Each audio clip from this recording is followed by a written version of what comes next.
Volkswagen no nació como una marca de coches. Nació como una idea de Estado, sobrevivió a una guerra, se volvió un símbolo mundial con un coche pequeño y décadas después casi se destruyó por una mentira tan grande que terminó costándole decenas de miles de millones. Y esa es la parte que vuelve esta historia mucho más dura de lo que parece cuando alguien ve un Beetle bonito, una combi vieja o un Golf en la calle. Porque Volkswagen no es solo una empresa que fabrica autos, es una máquina que lleva casi un siglo intentando hacer lo mismo en versiones distintas, convertir movilidad, producción en masa y orgullo industrial en poder. A veces le salió bien, demasiado bien. Otras veces ese mismo tamaño la volvió lenta, arrogante y peligrosamente segura de sí misma. Desde fuera, mucha gente recuerda lo fácil: el Beetle, la Combi, el Golf, la imagen de una marca alemana sólida, repetible, casi inevitable. Pero debajo de esa superficie hubo otra historia: orígenes incómodos, fábricas nacidas bajo un régimen, reconstrucción de posguerra, expansión global, compra de marcas, ambición sin freno, obsesión por la escala y luego el golpe brutal de Dieselgate, que no fue solo un escándalo de emisiones. Fue el momento en que la empresa quedó expuesta como lo que ya era: una estructura tan grande que había empezado a creer que podía doblar la realidad sin pagar el precio. Y ahí es donde la historia deja de ser la de unos coches buenos o malos. Se vuelve la historia de una de las máquinas industriales más pesadas del mundo. Una compañía que ayudó a definir lo que era la industria automotriz europea, que empujó fábricas, sindicatos, estados regionales, concesionarios, proveedores y millones de clientes, y que después tuvo que enfrentarse a la pregunta más incómoda de todas: ¿qué pasa cuando una empresa construida para ser símbolo termina convertida en ejemplo de fraude? Volkswagen nunca fue pequeña. Incluso cuando todavía no era gigante, ya pensaba como proyecto de escala. De ahí viene una parte muy útil para nuestro tono. Esto no empieza con un genio en un garaje ni con una familia pobre tratando de salir adelante. Empieza con una ambición política y productiva enorme, y eso hace que todo lo que vino después pese más. Porque no estamos viendo el ascenso casual de una marca querida, estamos viendo la evolución de una estructura que desde su origen ya estaba diseñada para ser masiva. ¿Y qué hace más peligrosa a una empresa así? Que cuando acierta, arrasa, pero cuando miente también arrastra muchísimo más que su propia reputación. Volkswagen ayudó a poner coches en la vida de millones de personas. También ayudó a convertir la industria automotriz en una guerra de volumen, eficiencia, plataformas, escala y mercados enteros. Y luego, cuando parecía intocable, mostró el otro lado de esa lógica: el tamaño puede darte fuerza, pero también puede darte la clase de soberbia que acaba explotando en la cara. Por eso esta no es una historia de nostalgia por los coches viejos, es una historia de poder industrial, de cómo una empresa nacida como símbolo sobrevivió a la guerra, se hizo parte de la vida cotidiana del planeta, compró medio mapa automotriz y después se hundió en uno de los escándalos corporativos más destructivos del siglo XXI. Y aún así siguió viva. La pregunta que mueve todo lo demás es simple: ¿cómo una empresa que nació para fabricar el coche del pueblo terminó convertida en una de las máquinas industriales más pesadas, más admiradas y más golpeadas del mundo? Antes de que Volkswagen fuera una marca mundial, era una idea, y no una idea cualquiera. Era la idea de que un país podía fabricar un coche para el pueblo, a escala, con disciplina y como parte de un proyecto político mucho más grande. Ahí está el origen incómodo, porque Volkswagen no empezó como una empresa simpática. Empezó ligada a la Alemania nazi, a la noción del Volkswagen, el coche del pueblo, y a una planta que después de la guerra cargaría una historia imposible de limpiar del todo. Eso importa porque cambia el tono desde el primer momento. Aquí no hay un origen adorable, hay un origen pesado. La compañía fue fundada en 1937 y la planta de Wolfsburg nació dentro de un aparato estatal que no estaba pensando solo en movilidad, sino en organización social, propaganda y producción. El coche del pueblo sonaba limpio como idea, pero el entorno que lo rodeaba no lo era, y aún así, de ahí salió una de las paradojas más brutales de la historia industrial. porque un proyecto nacido dentro de un régimen terminó sobreviviendo al régimen, atravesando la guerra y siendo reconstruido hasta convertirse en una de las marcas más reconocibles del planeta. No porque el pasado desapareciera, sino porque la máquina industrial se adaptó y encontró otra vida. Ahí también aparece el primer gran giro. Tras la guerra, la planta quedó dañada, el país hecho pedazos y el proyecto original políticamente envenenado. Lo fácil habría sido que todo acabara ahí. No pasó. Los británicos jugaron un papel clave en la reapertura de la planta. El modelo que terminaría siendo el Beetle siguió vivo y, casi sin que el mundo lo entendiera del todo, una empresa con un origen tóxico empezó su segunda vida. Eso es lo que hace tan fuerte el arranque de Volkswagen. No solo sobrevivió, se reinventó sobre ruinas, y cuando una empresa consigue eso, aprende algo muy peligroso, que puede soportar muchísimo. También conviene decirlo claro, el Beetle no fue solo un coche pequeño, fue la forma en que Volkswagen logró reescribir parte de su propia historia. Tomó un producto simple, reconocible y fácil de repetir, y lo convirtió en una nueva cara de la empresa. Una cara menos ligada al origen político y más a la idea de movilidad accesible, diseño funcional y producción disciplinada. Esa transición fue una operación de supervivencia industrial y también de imagen. ¿En qué momento un símbolo incómodo se convierte en un símbolo cotidiano? Esa es una de las preguntas más útiles del bloque, porque Volkswagen no borró su origen, lo cubrió con décadas de producción, presencia, cultura popular y éxito comercial. El Beetle ayudó muchísimo en eso. Un coche así, repetido por millones, amado por generaciones, filmado, vendido y exportado, pesa más en la memoria pública que una planta nacida en un contexto oscuro. Y justo por eso el Beetle no fue solo un producto exitoso, fue un instrumento de transformación histórica. A partir de aquí, la empresa ya no va a crecer solo como fabricante, va a crecer como símbolo de estabilidad industrial alemana, y eso con el tiempo le dará una fuerza enorme. Pero también le dejará una tentación peligrosa, creer que su historia de supervivencia la vuelve más sólida de lo que realmente es. Si el origen de Volkswagen fue pesado, el siguiente gran golpe fue brillante, porque ahí apareció el coche que terminó dándole a la empresa una nueva cara, el Beetle, y no fue solo un éxito de ventas, fue una forma de entrar a la vida cotidiana, a la cultura popular y a la memoria mundial. Volkswagen necesitaba algo más que seguir produciendo. Necesitaba un producto que condensara todo lo que la empresa quería hacer después de la guerra. Funcional, repetible, exportable, reconocible y suficientemente simple como para fabricarse durante años sin romper la lógica de escala. El Beetle hizo exactamente eso, y lo hizo tan bien que acabó convirtiéndose en uno de los coches más icónicos de todo el siglo XX. Eso es importante para nuestra historia porque el Beetle no salvó solo las ventas, salvó la narrativa. Le dio a Volkswagen una imagen de coche práctico, robusto y casi simpático. El tipo de producto que un cliente no compra para presumir, sino para resolver. Y en esa lógica hay una fuerza tremenda. Cuando una empresa se mete en la rutina y no solo en el deseo, se hace mucho más difícil de sacar. A partir de ahí, Volkswagen aprendió algo decisivo. Una marca puede crecer más rápido si hace que sus productos parezcan normales, inevitables y confiables. El Beetle era pequeño, sí, pero detrás llevaba una idea gigantesca de repetición industrial, y cuanto más se repetía, más ayudaba a la empresa a reconstruirse.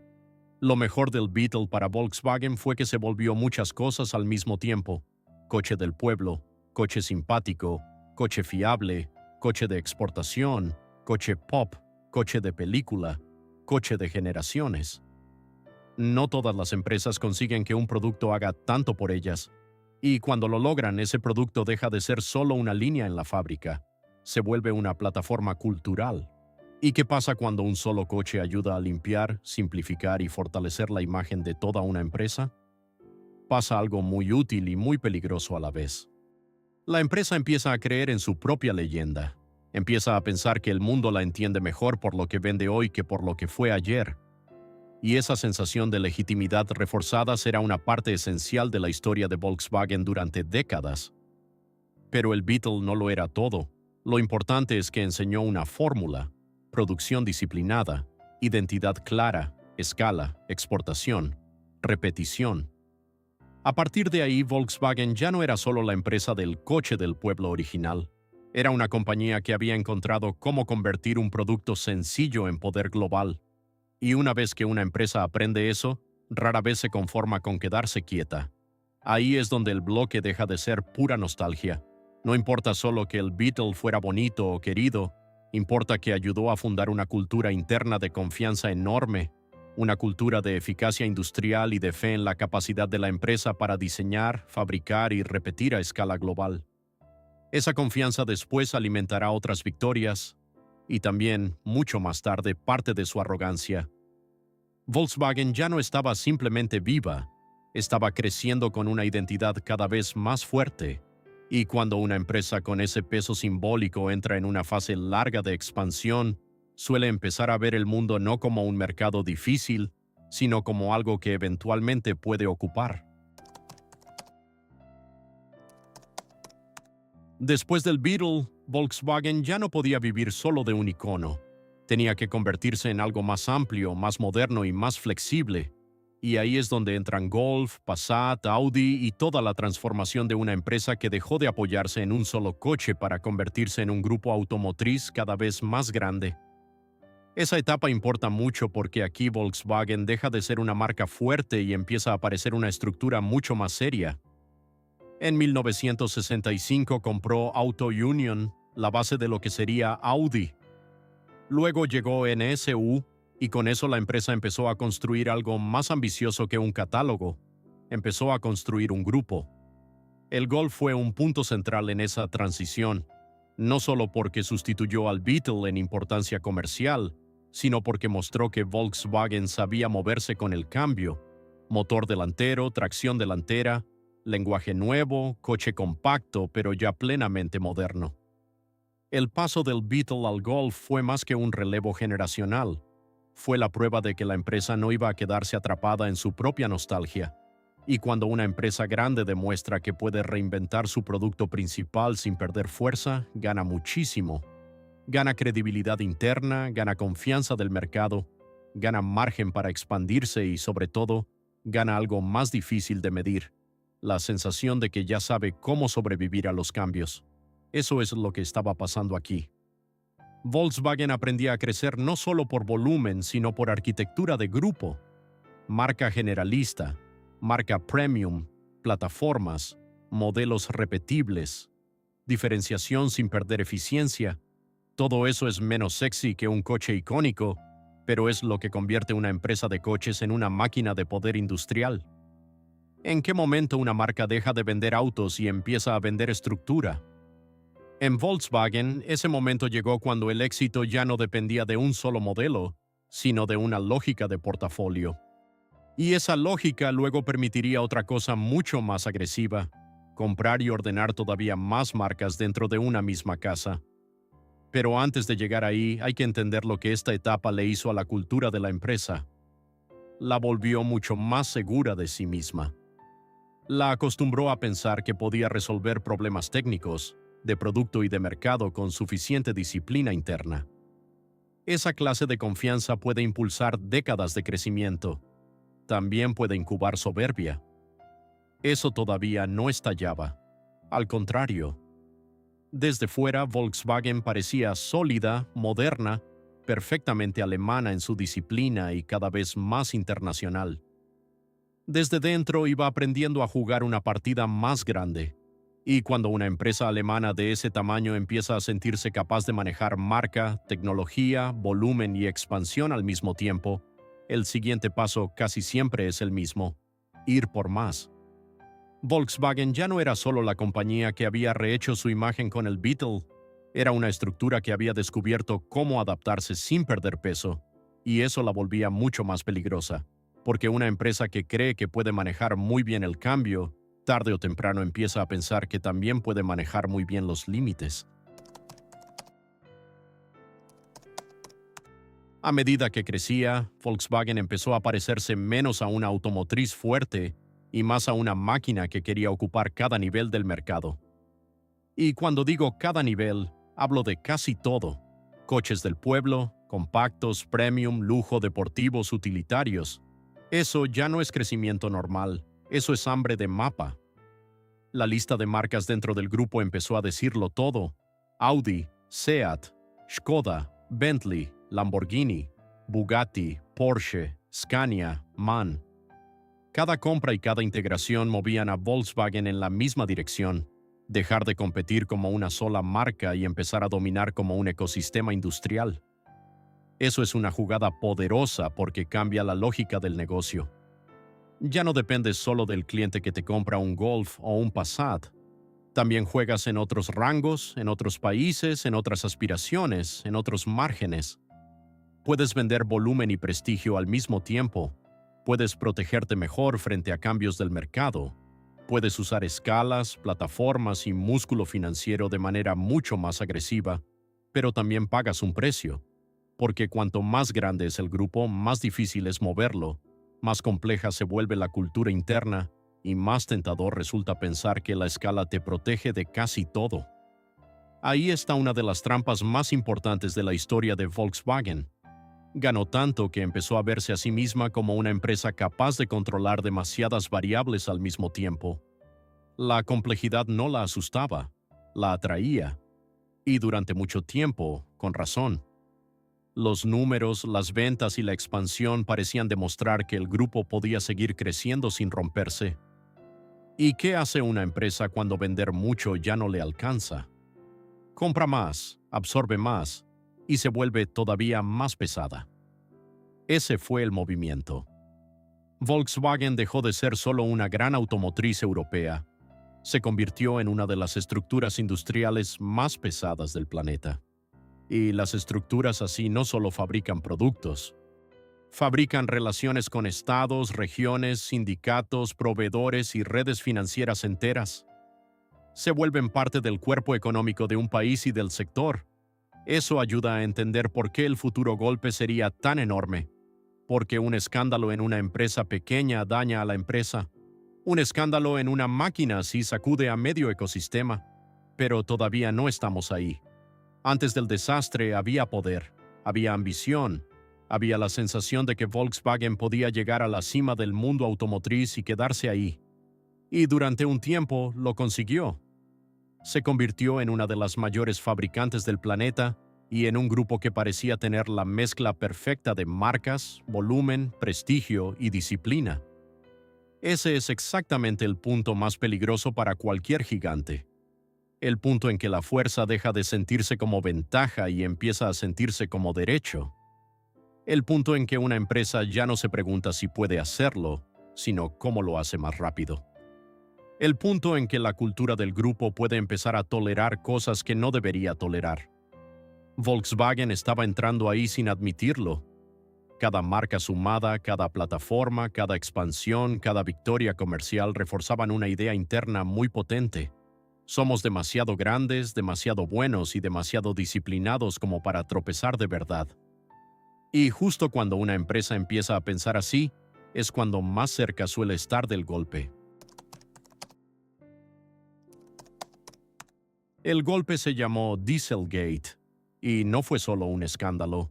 Fue el momento en que Volkswagen dejó de parecer una máquina admirable para convertirse en un ejemplo mundial de lo que pasa cuando una corporación enorme cree que puede torcer la realidad sin consecuencias. La historia básica ya se conoce. Millones de vehículos diésel fueron equipados con software diseñado para detectar pruebas de emisiones y alterar su comportamiento durante esos test. Dicho sin maquillaje, el coche se comportaba de una manera en el laboratorio y de otra muy distinta en la carretera. El resultado fue una mentira industrial a escala global. Pero reducir Dieselgate a una trampa de software es quedarse corto. Lo que estalló en 2015 no fue solo una manipulación técnica. Fue una cultura, una forma de pensar. Un sistema interno donde la presión por cumplir, por dominar, por vender la tecnología diésel como limpia y moderna, terminó abriendo espacio a una decisión que una empresa sana no debería tomar. Y eso es lo que lo hace tan grave. Porque Volkswagen no era una startup desesperada ni una marca pequeña luchando por sobrevivir. Era una de las mayores automotrices del mundo. Una empresa con recursos, ingenieros, prestigio, historia y poder de sobra. Precisamente por eso el escándalo pesó tanto. Porque demostró que el tamaño no vacuna contra la mentira. A veces la alimenta. ¿En qué momento una empresa tan grande empieza a creer que puede engañar al mundo entero? Esa pregunta es el corazón del bloque, porque la respuesta no está solo en el software, está en la cultura de presión, orgullo y objetivos imposibles, está en la obsesión por ganar mercado, por defender la narrativa del diésel y por no admitir límites tecnológicos o estratégicos, está en la mezcla más peligrosa de todas, excelencia técnica con soberbia corporativa. Las consecuencias fueron brutales. Multas, indemnizaciones, demandas, costes superiores a $30,000 millones, dimisiones, audiencias, reputación rota y una palabra, Dieselgate, que se volvió suficiente para resumir el desastre. De pronto, la empresa disciplinada y casi intocable aparecía como una corporación capaz de cruzar la línea con una frialdad enorme. Y eso arruinó algo más que dinero. Arruinó una parte central del relato de Volkswagen. La compañía que había vendido eficiencia alemana, ingeniería sólida y confianza, quedó atrapada en la imagen opuesta, la del gigante que había hecho trampa. Ese tipo de daño no se repara solo con recalls o cheques, se mete en el nombre. También hay algo más duro. Dieselgate no destruyó a Volkswagen, y eso, en cierto modo, también es inquietante, porque mostró hasta qué punto una empresa de ese tamaño puede absorber un golpe gigantesco y seguir en pie. Más débil, sí. Más golpeada, sí. Pero viva, muy viva. Eso quiere decir que ya no estábamos ante una marca fuerte. Estábamos ante una estructura tan grande que incluso una crisis histórica la dejaba herida, no muerta. A partir de ahí, todo cambió. Ya no bastaba con vender coches y seguir como si nada. La empresa tenía que reconstruirse, pagar, reordenarse y, sobre todo, encontrar una nueva narrativa. Porque si el diésel había sido la mentira, necesitaba un nuevo futuro que pudiera vender con más limpieza, y ahí entra la siguiente gran etapa, la carrera eléctrica. Después de Dieselgate, Volkswagen necesitaba algo más que defensa legal. Necesitaba una nueva promesa, y la promesa elegida fue clara, el futuro eléctrico. No solo como línea de producto, como forma de redención industrial. Eso suena casi religioso, pero en realidad era perfectamente corporativo. La empresa había perdido legitimidad moral en el terreno del diésel, necesitaba otra historia, otra dirección, otro lenguaje. El vehículo eléctrico le ofrecía todo eso al mismo tiempo: modernidad, transición, sostenibilidad, distancia respecto del fraude anterior y la posibilidad de venderse otra vez como líder tecnológico. El problema es que transformar una máquina gigantesca nunca es tan limpio como suena en una presentación.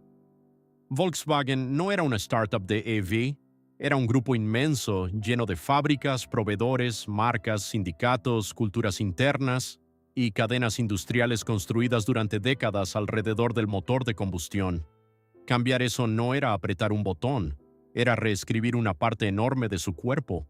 Ahí es donde la historia vuelve a hacerse pesada. Porque la empresa podía anunciar el futuro, sí, pero tenía que financiarlo, fabricarlo, convencer a sus marcas, mover a sus plantas y competir en un mundo donde Tesla ya había cambiado el ritmo del sector y donde China se volvía cada vez más agresiva. El futuro eléctrico no era solo una oportunidad, también era una carrera en la que Volkswagen llegaba obligada a demostrar que todavía merecía su propio tamaño. ¿Puede una empresa construida sobre una vieja maquinaria convertirse a tiempo en otra cosa sin romperse por dentro? Esa es la pregunta clave, porque Volkswagen ya no estaba en posición de fallar otra vez sin consecuencias mucho mayores. Necesitaba mostrar que podía sobrevivir al golpe del fraude y además reinventarse. Demasiado para cualquier empresa, muchísimo incluso para una tan grande. Hubo avances, claro. Plataforma MB, nuevos modelos eléctricos, inversiones, lenguaje corporativo orientado al futuro. Pero al mismo tiempo aparecieron fricciones por todos lados: costes altos, márgenes apretados, software problemático, competencia feroz y, sobre todo, el peso inmenso de una estructura demasiado acostumbrada a mandar. Ese punto importa mucho para el tono. Volkswagen no es una empresa que cambie de dirección con alegría. Cada cambio le cuesta toneladas. Lo que en una marca joven sería pivote, aquí es conflicto. Cada nueva prioridad se enfrenta a décadas de hábitos, de plantas pensadas para otra lógica y de una cultura corporativa acostumbrada a otro ritmo. Eso vuelve cualquier transformación mucho más lenta y mucho más política. Y cuando una empresa enorme intenta moverse lento en un mercado que cambia rápido, aparecen las grietas. Eso es exactamente lo que empezó a pasar en la segunda mitad de los años 2020. Desde fuera, Volkswagen seguía siendo gigantesca. Desde dentro, el futuro pesaba muchísimo. La empresa ya no peleaba solo por vender coches, peleaba por demostrar que todavía podía liderar el siguiente ciclo de la industria sin ser arrastrada por su propio tamaño. Ese es el precio real del poder acumulado. Cuanto más grande eres, más difícil es transformarte sin dolor. Y Volkswagen ya estaba entrando en ese dolor con ambos pies. En esta etapa, Volkswagen dejó de parecer únicamente un gigante herido y empezó a parecer algo más incómodo. Una máquina que, incluso después del escándalo, seguía siendo demasiado grande para moverse con soltura y demasiado importante como para detenerse. Y ahí es donde el tamaño vuelve a jugar de las dos maneras posibles, como fuerza y como lastre. Por un lado, la empresa todavía tenía lo que otras solo sueñan: marcas potentes, presencia global, volumen, redes de concesionarios, músculo financiero, una base industrial gigantesca y una relación muy profunda con la economía alemana. Por otro, exactamente esas mismas fortalezas la hacían rígida. Si querías cerrar, recortar, mover plantas o cambiar ritmos, el impacto era político, sindical, regional y nacional. Eso quedó cada vez más claro en 2024 y 2025, cuando las discusiones sobre costes en Alemania, cierres potenciales, reducción de capacidad y presión en la industria empezaron a volverse titulares habituales. La transición al coche eléctrico no solo era cara, también chocaba contra una realidad más dura. Las empresas históricas cargan con demasiadas piezas para moverse tan rápido como quieren. Volkswagen además no operaba en el vacío. La competencia china apretaba. Tesla ya no era una anécdota, sino una referencia real. El cliente europeo cambiaba, el coste energético pesaba, y encima el grupo arrastraba el recuerdo de Dieselgate como una sombra permanente. No era exactamente el mejor punto de partida para una reinvención tranquila. ¿Y qué pasa cuando el gigante ya no domina el ritmo, sino que tiene que perseguirlo? Pasa algo raro. Desde fuera sigue pareciendo inmenso, desde dentro empieza a sentirse vulnerable. Esa es una combinación peligrosísima, porque el poder visible puede esconder una inseguridad operativa muy profunda. La empresa todavía produce muchísimo, todavía vende muchísimo, todavía impone muchísimo, pero el mundo alrededor ya no se ordena tan fácilmente a su favor. Ahí también se nota otro problema de los grupos demasiado grandes: tienen varias velocidades internas. Marcas distintas, culturas distintas, márgenes distintos, prioridades distintas.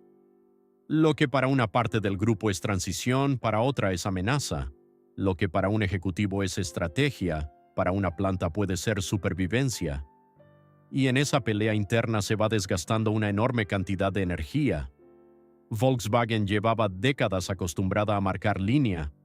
Ahora tenía que negociar más con el futuro de lo que querría, y eso incomoda a cualquier gigante, porque obliga a hacer algo que los gigantes detestan: admitir que ya no controlan del todo el juego. Sin embargo, aquí está la otra cara. La empresa seguía viva, muy viva, y eso también importa, porque muestra que, incluso golpeada, Volkswagen sigue siendo una de las máquinas industriales más grandes del mundo. No se rompe fácil, no cae fácil, no se retira fácil. Para algunos eso demuestra resiliencia. Para otros demuestra simplemente que el sistema que la rodea es demasiado grande como para dejarla fracasar de verdad. Lo que sí cambia es el tono. La empresa que un día parecía invencible ahora parece obligada a defenderse, recortar, justificar, adaptar y correr detrás de un futuro que no controla completamente. Y cuando un gigante entra en esa postura, toda su historia empieza a leerse de otro modo. Volkswagen había sobrevivido a un origen incómodo, a una guerra, a una reconstrucción, a décadas de expansión y a uno de los mayores escándalos corporativos del siglo XXI. Eso ya sería suficiente para cualquier historia, pero lo que realmente le da peso a la empresa es otra cosa, que ni siquiera después de todo eso dejó de ser central. Esa centralidad es una bendición y una condena. Bendición porque hace que la empresa siga estando en el centro del tablero industrial europeo y global. Condena porque le impide cambiar sin ruido. Cada decisión pesa demasiado. Cada error se amplifica. Cada reestructuración se convierte en noticia. Cada tropiezo hace temblar más de una capa del sistema. Esto es muy importante para no contar una historia falsa. Volkswagen no es una empresa acabada. Tampoco es la vieja máquina limpia y segura que parecía ser antes. Es otra cosa. Una compañía obligada a cargar con su historia mientras intenta fabricar un futuro nuevo. Y hacerlo además bajo el escrutinio de un mercado que ya no perdona tanto, de competidores más rápidos y de una memoria pública que no olvida tan fácil el fraude. Por eso la parte final de esta historia no puede ser un cierre limpio.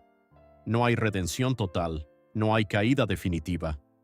Lo que hay es algo más real, una empresa que sigue siendo brutalmente grande, pero que ya no puede moverse con la arrogancia de antes. Una empresa que aprendió a golpes que ni la ingeniería, ni el volumen, ni el peso histórico bastan para protegerte de todo. ¿Puede una empresa tan pesada aprender a vivir sin sentirse destinada a mandar? Esa es una pregunta más profunda de lo que parece, porque Volkswagen no solo vende coches, también vende una idea de capacidad industrial europea, de precisión, de legado, de escala.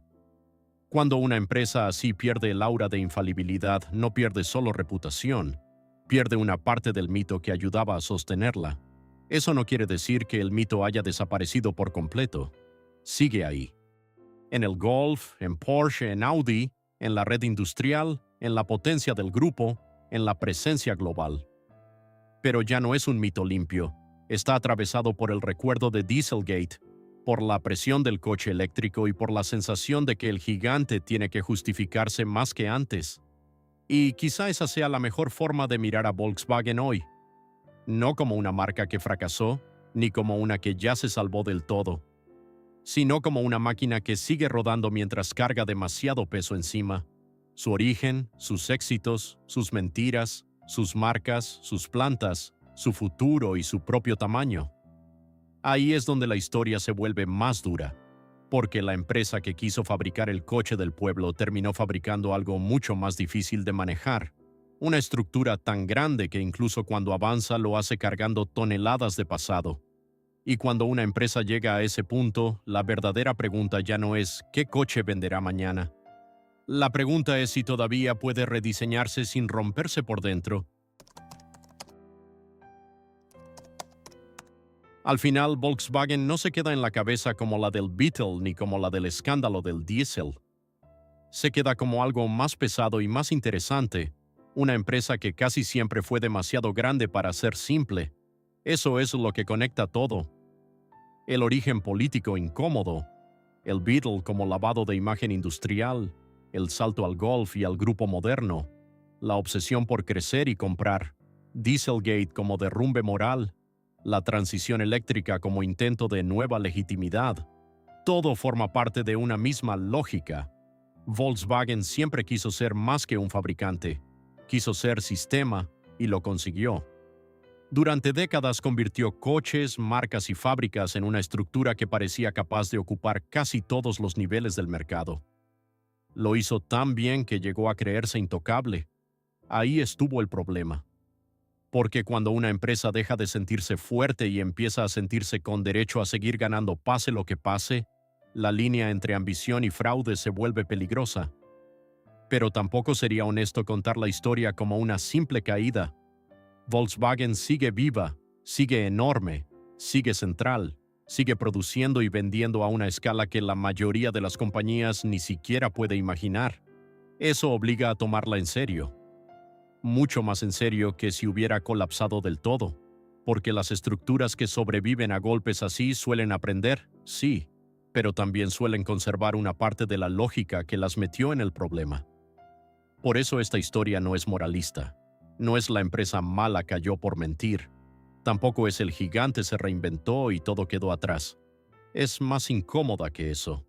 Es la historia de una máquina industrial que ayudó a dar forma al siglo XX, que tropezó de forma monstruosa en el XXI y que ahora intenta llegar al futuro arrastrando una combinación muy extraña de poder, culpa, tamaño y necesidad de cambio. Si algo enseña Volkswagen es que la escala no solo te hace fuerte, también te hace más propenso a confundir capacidad con impunidad. Y cuando eso pasa, el golpe no destruye solo productos ni balances, golpea el mito entero. Ahora la empresa sigue ahí, entre plataformas eléctricas, marcas de lujo, plantas bajo presión, memorias incómodas y mercados que ya no la esperan con la obediencia de antes. Sigue siendo una de las grandes. Pero ya no es la misma gran empresa de antes, tiene otra clase de peso encima, y quizá esa sea la mejor forma de cerrar. Volkswagen nació como un proyecto de masas, se volvió símbolo industrial, se expandió como máquina global y después descubrió el precio de creer demasiado en sí misma. No desapareció. Pero ya no puede avanzar fingiendo que nada pasó.